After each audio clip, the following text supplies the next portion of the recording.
Ma'am Janelle, magandang hapon po, no? Inireklamo po ninyo itong si Sir Ronnie Flores Jr. Opo. Paano niyo po ba nakilala to, itong si Sir Ronnie? Bali, amo niya po yung kapitbahay namin. Stay-in po siya doon. Barbecue stop po yung trabaho niya ngayon. Kayo po ba ay kasal? Hindi naman. Hindi po kami kasal. Kayo po ay dating magkasintahan, meron po kayong 4 years old na anak. Opo. Kailan opo. pa po kayo naghiwalay nitong si Sir Ronnie? Actually, magulo na po yung pagsasama namin eh. 2023 pa lang kasi tamad po siya. Bali, naghiwalay po kami is September this year po. This year lang? Opo, this year lang. Okay, ma'am, pero sabi po ninyo, no, this year lang kayo nagkahiwalay. Pero nung nanganak po kayo, okay, magkakasama po kayo nitong si Opo, Sir. kasama ko pa po siya nung nanganak ko. Kamusta naman po siya bilang tatay? Bilang tatay, nung bagong panganak ako, okay pa po siya eh.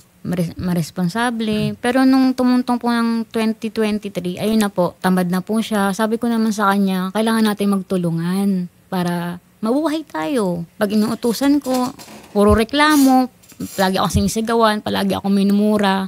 Minsan nga nasaktan niya pa ako ng physically. Okay. Bakit po niya nagagawa itong mga to? No? Bakit parang lumamig Opo, yun. ang pagtrato sa inyo nitong si Sir Ronnie? Kasi po, nagbibisyo po kasi siya. Anong bisyo yan? Yung sa scatter, sa online game.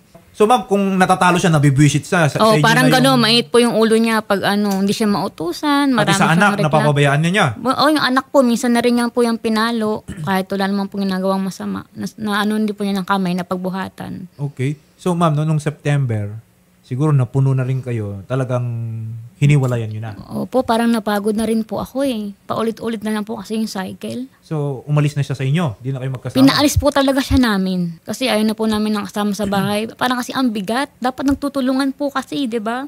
Sa kanya kasi tamad, puro reklamo, tas mumurahin ako, mumurahin. So, nagiging toxic Nagiging yung toxic bahay na po ninyo. yung opo. May pabigat na Opo. nakakasama. Opo.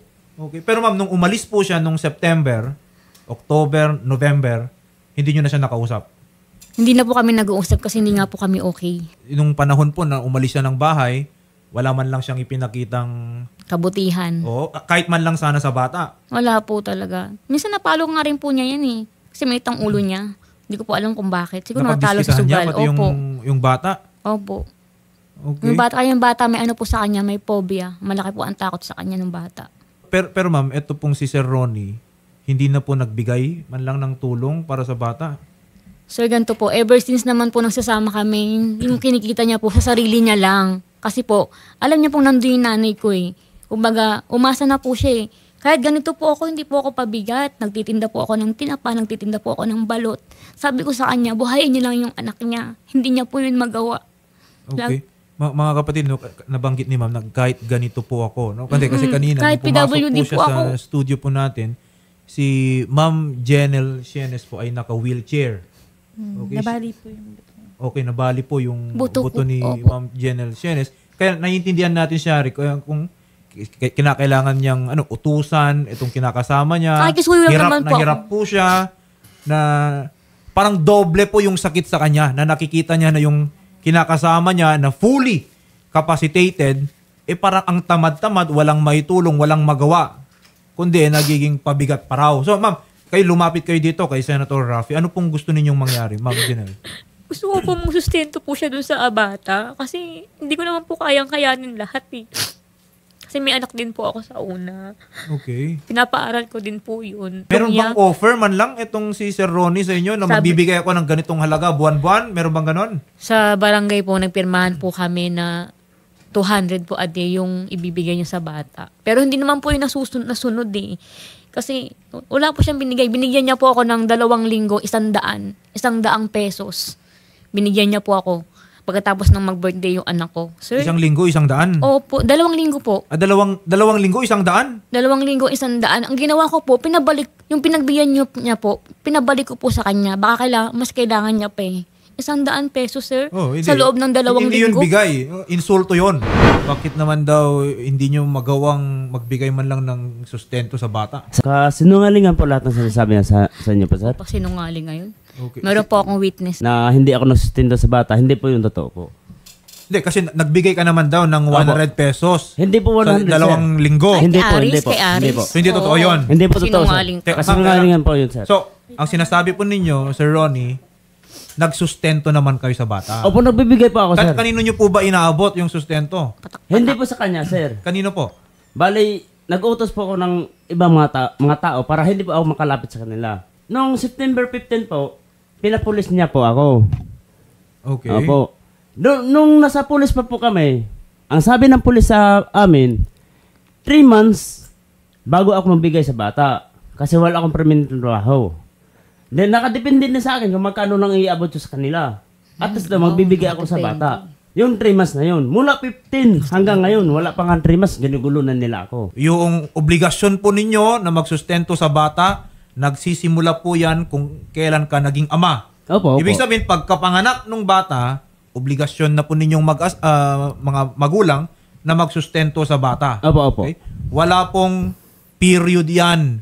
Okay, na kumbaga mapuputol. Walang ganon. Opo. Okay? So, sinasabi nyo po kanina, nakapagbigay na kayo Opo, ng opo. sustento sa bata. Opo. Ano yung sinasabi nyo na nasa sa iyo na kung magkano O, diba? yung ibibigay po ninyo sa bata. Mali rin po yun, ha? Meron po tayong mga standards o kaya yung mga criterion na nilagay po ng ating batas. Opo. So, hindi Opo. pwedeng, feel ko lang magbigay ako ng 50 ngayon.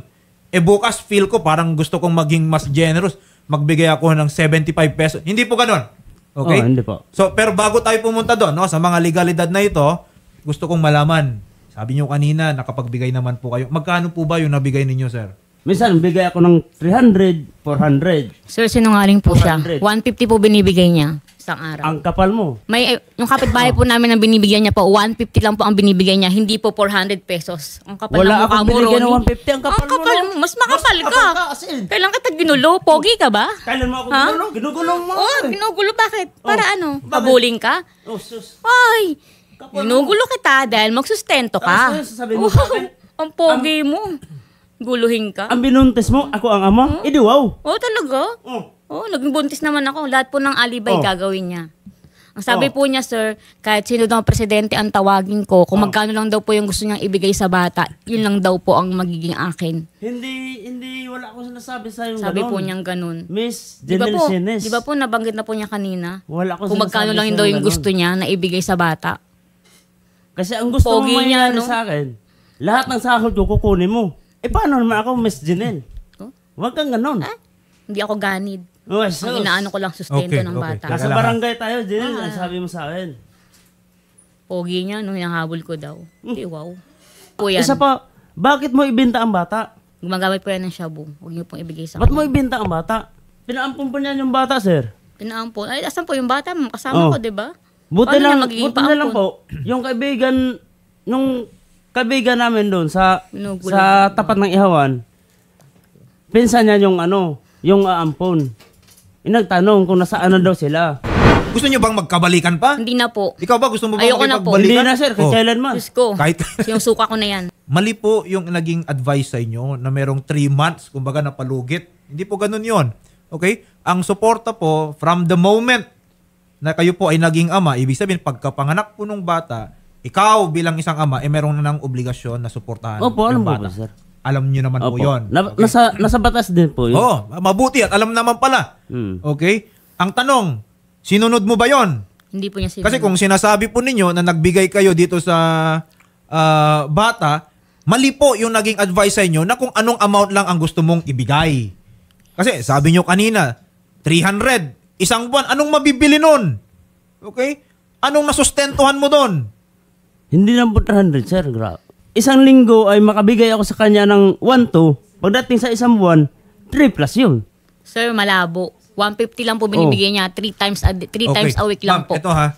Ano po ba yung naging usapan na ninyo? Magkano ba yung Ayun po sa barangay. kinailangan May pong ano po ako, ma'am. kakailanganing ibigay? 200 po a day yung inano ko po sa barangay. So, in 1 month, magkano po yun? 6,000 po 6,000 yun, sir. Magkano lang po ang sahod Ang sabi ko? po ng 300 amo a niya, day. tinaasan na daw po siya ng sahod para daw po may maibigay po sa Okay. bata. Okay na po ba yung amount, yung budget na yun, 200 pesos para sa Opo, bata per day? okay na po yung sa akin. Hindi naman po ako Tuwa- magahaman eh. Yun po yung gastusin ng bata. Opo. Okay, no? Ganito ang gagawin natin, no?